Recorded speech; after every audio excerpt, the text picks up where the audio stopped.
ముందుగా ప్రధానాంశాలు. సీఎం నివాసంలో భేటీ కానున్న తెదేపా సమన్వయ కమిటీ. మహానాడు నిర్వహణ, ఇన్ఛార్జ్ మంత్రుల పనితీరుపై విశ్లేషణ.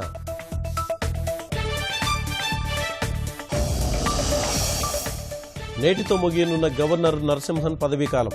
మరోసారి నియామకంపై కొనసాగుతున్న ఉత్కంఠ.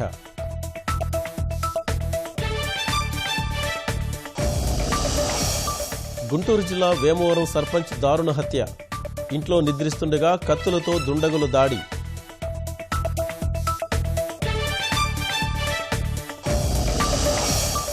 జమ్మూ కశ్మీర్లో ఉగ్రవాదుల కిరాతకం. పోలీసులు సహా 7గురి కాల్చివేత. తీవ్రంగా ఖండించిన భారత్.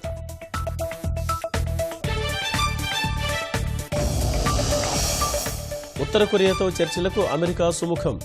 కిమ్ జంగ్తో సమావేశాన్ని గౌరవంగా భావిస్తానన్న ట్రంప్.